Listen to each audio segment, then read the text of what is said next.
Bonjour, bonjour. Aujourd'hui, on va tester un jeu de société avec ma mère pour nos petites sœurs. Bonjour. Donc il s'agit du jeu La chasse aux monstres, créé par Antoine Bauza. Et donc c'est édité chez Le Scorpion Masqué. Voilà. Donc c'est un petit jeu pour les enfants à partir de 3 ans. Donc on peut jouer jusqu'à 6 joueurs et les parties durent à peu près une dizaine de minutes. Donc la chasse aux monstres, c'est un jeu coopératif. Donc il faut s'unir ensemble pour vaincre les monstres.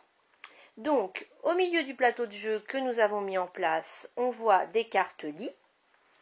Au verso de ces cartes se trouvent des petits monstres. Alors en voilà un bleu, en voilà un autre avec plein de yeux.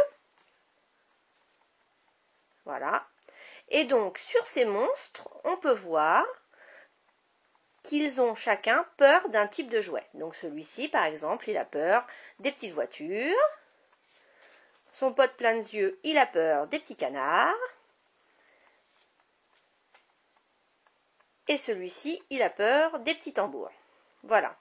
Donc, le but du jeu est de faire peur aux monstres avec le jouet qui l'effraie, afin de pouvoir crier « Les monstres au placard !» et hop, une fois que le monstre est vaincu, il est balancé dans ce petit placard. Voilà. Sur le côté, donc les petites tuiles qu'on voit, ce sont les cartes jouets. Voilà, les fameux jouets qui font peur aux monstres. Donc voilà le fameux petit canard. Voilà. Là, nous avons des petits cubes de bois. Voilà. Et enfin, voilà, le tambour aussi, on peut montrer. Voilà. Sur le côté, le petit monstre découpé en 3 symbolise juste la progression du jeu. Voilà. Voilà, donc chaque joueur joue à son tour. Donc quand c'est le tour d'un joueur, il pioche une carte monstre. Voilà. Qu'il pose au-dessus de la pile. Donc on voit que ce monstre est effrayé par les petits camions, voilà, qu'on voit ici en bas. Donc on le pose au-dessus de la pile. Voilà. Et l'enfant pioche une carte jouet. Au hasard. Donc, si c'est la bonne, comme c'est le cas ici, le monstre est vaincu, les enfants crient « Au placard les monstres » et la carte du monstre file au placard. Voilà, et on passe au tour du joueur suivant. Si la carte piochée n'est pas la bonne, par exemple, voilà, on pioche un petit tambour, là ça ne va pas. Dans ces cas-là, le monstre est toujours sur le plateau, on le met au-dessus, on remet la petite carte, on repose le monstre en haut, et lui, il reste là. Et là, c'est au joueur d'après de tirer une carte jouet en espérant trouver le petit camion. Donc lorsque la carte jouet tirée n'est pas la bonne, on retourne sur le petit monstre de progression une carte pour savoir qu'il y a eu un tour de jeu qui a été perdu.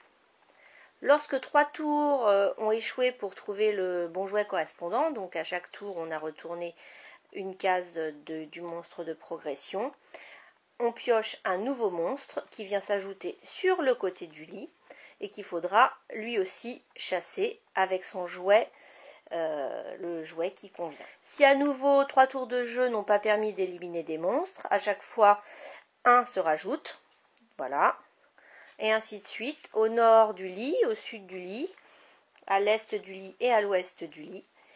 Et si 4 monstres ont été retournés, les joueurs ont perdu et les monstres ont gagné la partie. Ce sont les joueurs qui gagnent lorsqu'ils ont réussi à envoyer au placard les 20 cartes monstres.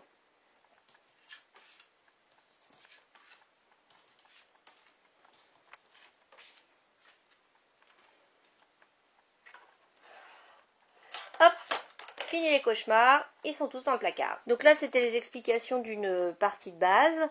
Il existe 2 cartes spéciales pour les petits chasseurs experts, voilà, qui sont le bas et le monstre caché sous une couverture.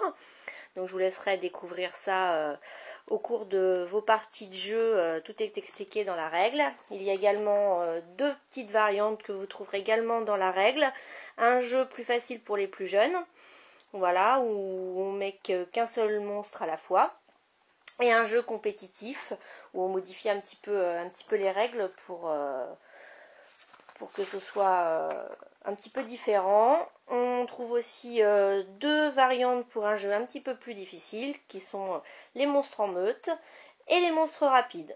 Voilà, donc on donne un petit plus pour le côté écologique puisque le scorpion masqué finance le remplacement de chaque arbre coupé qui sert à produire ce jeu. Alors l'avis de la tribu concernant ce petit jeu à partir de 3 ans, on a trouvé ça très rigolo.